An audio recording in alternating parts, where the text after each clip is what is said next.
Bienvenidos a un análisis un tanto crítico del Antiguo Testamento, ese libro donde los israelitas parecen ser el pueblo más terco de la historia y Dios el ser más amoroso, aunque con serios problemas de manejo de la ira. Vamos a explorar lo absurdo de creer que un pueblo que vio mares abrirse, maná caer del cielo y plagas devastar a sus enemigos decidiera rebelarse una y otra vez. ¿Realmente eran los israelitas tan testarudos? ¿O tal vez ese Dios no era tan bueno como se nos ha contado? Sí, el Antiguo Testamento, esa fascinante colección de historias épicas que ha moldeado gran parte del pensamiento occidental y que, si lo pensamos con objetividad, parece más bien un manual de cómo no hay que gestionar a un grupo de personas. Entre dioses iracundos y un pueblo eternamente terco, las páginas de estos textos nos ofrecen un drama que cualquier guionista de telenovelas envidiaría. Conflictos familiares, traiciones, milagros explosivos y, por supuesto, una relación tóxica entre Dios y los israelitas. Vamos a desmenuzar este caótico relato con un poco de sentido crítico y algo de humor, ¿cómo no? Según el relato bíblico, los israelitas fueron testigos de cosas absolutamente increíbles. Plagas que arrasaron Egipto mientras ellos permanecían ilesos, mares que se abrieron mágicamente, comida celestial que caía del cielo, agua brotando de piedras, y aún así no confiaban en Dios. Yo me pregunto si estos relatos intentan decirnos que los israelitas eran increíblemente testarudos, o quizás que Dios no era tan convincente como él mismo pensaba. Vamos a imaginar la escena. Moisés, todo sudoroso, con su bastón mágico, acaba de sacar al pueblo de Egipto después de presenciar 10 plagas devastadoras. La última, la muerte de los primogénitos, fue tan brutal que hasta el faraón, un tipo conocido por su ego y terquedad, les ruega que se vayan. Entonces, ¿cuál es la primera reacción del pueblo cuando cruzan el Mar Rojo? Quejarse. Moisés, estamos en el desierto, hace calor y no tenemos suficiente comida. Nos vas a matar de hambre. Sí, porque la esclavitud egipcia, con látigos y jornadas interminables, era prácticamente un resort en comparación con la libertad divina. Si los israelitas eran realmente tan tercos, se podría pensar que tal vez el mensaje de Dios no era tan claro o su método de enseñanza dejaba mucho que desear. Porque seamos francos, si necesitas 10 plagas, un mar partido y un GPS celestial de nube y fuego para que la gente te siga, quizá no seas tan persuasivo como crees. Hablemos de Dios en esta narrativa. Según el relato, Él es todo bondad, todo amor. Sin embargo, su método para demostrar este amor parece salido de un manual de tortura emocional. Cuando los israelitas se quejan, Dios responde con castigos ejemplares. ¿No te gusta el maná? Aquí tienes codornices, pero tantas que te vas a hartar hasta vomitar.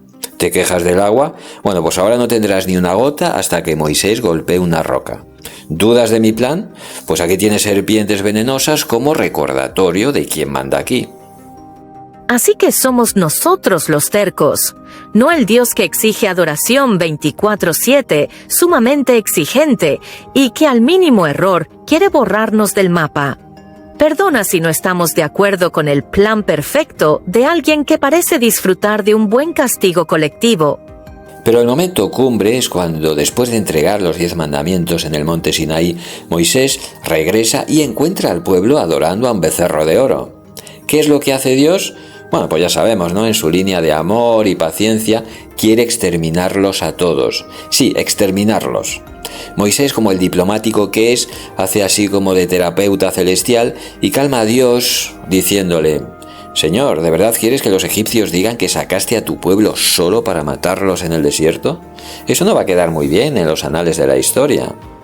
Dios cede, pero no sin antes, cómo no, ordenar una pequeña purga para recordarle a la gente quién es el jefe. ¿Pensáis que esto es bondad? ¿Es amor? Si hoy en día un padre actuara así con sus hijos, lo acusarían de abuso. Pero en el contexto del Antiguo Testamento, parece que se nos pide aceptar estas acciones como manifestaciones de un amor perfecto. ¿No es un poco contradictorio? No creo que demuestres mucho amor si quieres exterminar al pueblo cada vez que comete un error.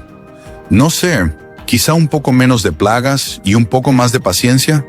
Pero bueno, ¿quién soy yo para cuestionar tus métodos? Solo el tipo que tiene que limpiar el desastre después de cada berrinche divino. Supongamos por un momento que todo lo narrado es cierto, que realmente este pueblo vio maravillas más allá de lo imaginable. ¿Cómo es posible que después de experimentar todo esto siguieran rebelándose una y otra vez? ¿Es creíble que un pueblo que vio el poder de Dios con sus propios ojos decidiera ignorarlo tan fácilmente? Tal vez el problema no era tanto la terquedad de los israelitas, sino la estrategia pedagógica de Dios. Castigos, amenazas y un sistema de leyes que incluía cosas como apedrear a hijos desobedientes no parecen ser la receta ideal para ganar corazones y mentes. Quizás los israelitas no eran tan tercos como simplemente asustados o resentidos. Es difícil amar y confiar en un ser cuya respuesta predilecta a los problemas es exterminar a unos cuantos para que los demás aprendan. Una de las partes más interesantes y francamente inquietantes del Antiguo Testamento es cómo Dios castiga no solo a los que pecan, sino a sus descendientes. Recordemos aquella vez que Dios decidió que toda una generación debía vagar por el desierto durante 40 años porque unos cuantos espías tuvieron miedo de los gigantes en Canaán. Toda una generación, incluidos los niños que no tenían nada que ver, pagó por ese pecado. Eso nos lleva a una pregunta lógica. ¿Qué clase de justicia es esta? Imagina a un profesor que decide suspender a toda una clase solo porque 2 estudiantes hicieron trampa en un examen. No parece justo, ¿verdad? Pero eso es exactamente lo que vemos aquí. Y no olvidemos que esta generación deambuló por el desierto hasta morir, sin la menor oportunidad de redención. Quizá uno de los aspectos más curiosos del Antiguo Testamento es cómo Dios, siendo supuestamente omnipotente y omnisciente, parece obsesionado con que lo adoren y no le cuestionen. ¿De verdad un ser infinito necesita que un grupo de pastores del Medio Oriente le diga constantemente lo grandioso que es? ¿No parece un poco inseguro? El becerro de oro, por ejemplo, no era realmente una amenaza para el poder de Dios. Era un ídolo de metal, una distracción momentánea. Pero Dios se lo tomó como una afrenta personal y reaccionó como un dictador enfurecido. Si eres el creador del universo, ¿por qué te afecta tanto lo que un grupo de humanos haga con un poco de oro fundido? El Antiguo Testamento nos presenta a Dios haciendo un pacto con los israelitas. Él sería su Dios y ellos serían su pueblo. Pero parece que ambas partes estaban constantemente insatisfechas con el acuerdo. Los israelitas querían libertad, pero no las normas estrictas y los castigos que venían con ella. Dios quería obediencia absoluta, pero no podía soportar las debilidades humanas. Es como si este matrimonio celestial estuviera condenado al fracaso desde el principio. Quizá el problema más grande es que este pacto estaba basado en el miedo y no en el amor verdadero.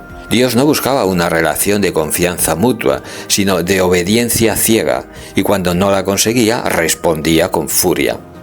¿Cuándo entenderéis que vuestro bienestar no es importante? Lo importante es que me rindáis adoración constante y me obedezcáis ciegamente, que para eso os he escogido. No creo que sea mucho pedir para alguien que puede suprimiros en un instante. A mí eso no me complace. Bueno, un poco sí. Cuando se analiza con detenimiento, uno no puede evitar preguntarse, ¿era realmente este Dios tan bueno como se dice? Si juzgamos por sus acciones, plagas, genocidios, castigos colectivos, su bondad parece más bien condicional y muy limitada. Tal vez en lugar de ver a los israelitas como los villanos de la historia, deberíamos preguntarnos si el problema era la imagen de un Dios cuya bondad dependía de su necesidad de control absoluto. Porque seamos realistas, si alguien hoy actuara como el Dios del Antiguo Testamento, lo llamaríamos cuanto menos tirano, no bondadoso. Quizá es hora de replantearnos quién era realmente el testarudo en esta historia.